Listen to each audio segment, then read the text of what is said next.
Hi, this is Brian Venton with another My Town Media opinion piece called Amaroo and Shafted Pensioners.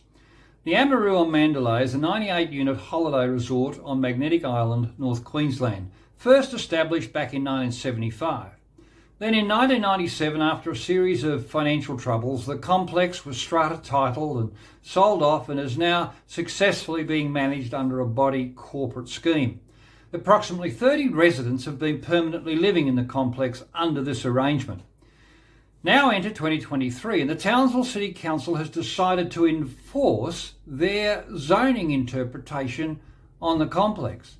The council wants to remove the permanent living status for both renters and owner-occupiers and mandate a maximum 3-month tenancy over any given 12-month period. After protracted legal dealings, council has relaxed some of their conditions. Existing owner-occupiers can continue to reside in the facility until they sell.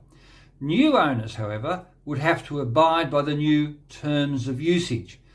Long-term renters, though, have been excluded from the arrangement, leaving many disenfranchised, potentially homeless, and with very few options. A hearing for the case has been set down for the 20th of March 2025. Now, this case, in my view, raises a number of community concerns, or it should. First, the moral and social impact on pensioners. Forcing elderly residents out of their homes, in my view, is morally reprehensible, especially when the usage arrangements have effectively been in place for nearly 50 years. When the property was strata titled in 1997, no additional usage conditions were imposed by council, and the body corporate definition of use stated lots should be used for residential purposes only. Council itself has reluctantly acknowledged that long-term letting of accommodation rooms is a permissible use under the relevant planning approvals for the subject site. As a result, many people have been living on site for many years. The council's attempt to now make long-term residential usage an unlawful act raises serious ethical questions. Councils have a duty of care to consider the social consequences of planning decisions, not just for owners, but for renters too. And second, the legal standing of the council's decision. If people purchased units with a legal expectation of permanent living for either themselves or others, then retroactively altering that arrangement could have legal consequences for the council. The fundamental question is whether the council has the legal authority to change the interpretation of usage. This decision could set a dangerous precedent if councils can unilaterally revoke long-standing property rights. What protects other property owners from similar actions in the future? Then third, potential conflict of interest.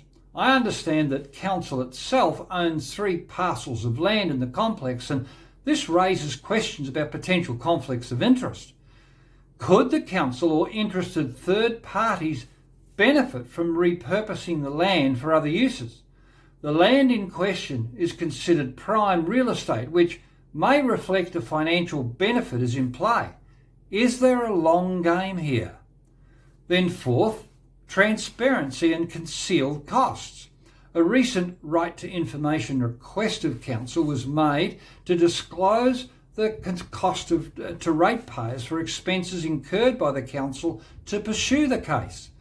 Of the documents provided by council, 33 of the 35 documents were heavily redacted. The lack of transparency in financial reporting here suggests there could be motives beyond what is publicly being stated. Ratepayers have a right to know how much public money is being spent on legal battles against vulnerable elderly pensioners and owners, as in this case. Fifth, the role of the body corporate or other actors.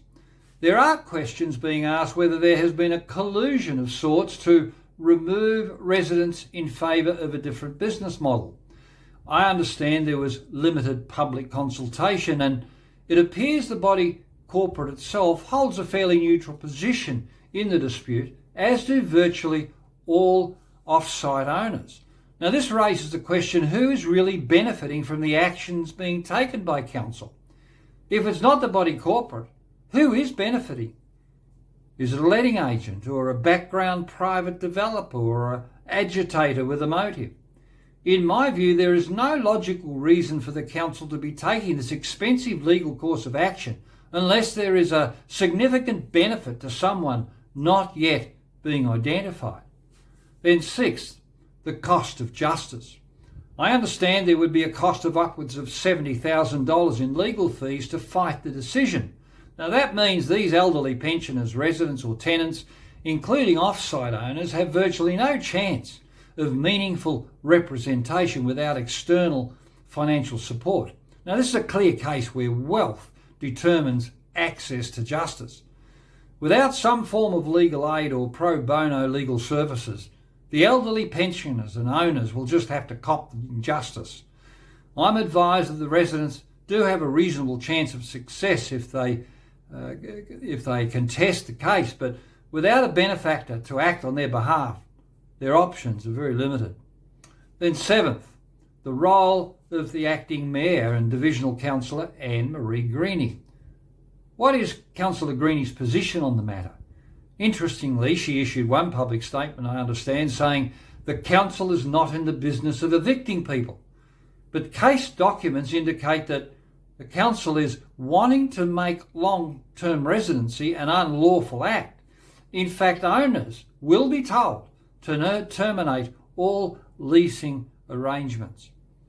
Councillor Greenie appears to have distanced herself from the dispute by saying it's now a legal matter. If Councillor Greenie has failed to advocate for her constituents, she should be held to account by her electors. In my view, her inaction in defending her constituents is troubling. So what can be done? Well, morally, the problem could be easily fixed. Just withdraw the case. Do the right thing for the pensioners, owners and tenants. Get out of their lives, period. Councillors themselves should be held to account, particularly Councillor Greenie. And I'm sure the collective protest of 2,000 island residents would soon shake Councillor Greenie's roost if they started to speak up. This case is a deeply troubling example of how bureaucracy and political interests can steamroll over vulnerable people. The questions raised about legality, transparency and ethics must be answered, and the residents and owners deserve both justice and dignity in the matter. Now, I trust you've found this opinion piece helpful. Thanks for watching, and remember, the things that appear are not always as they seem. Bye.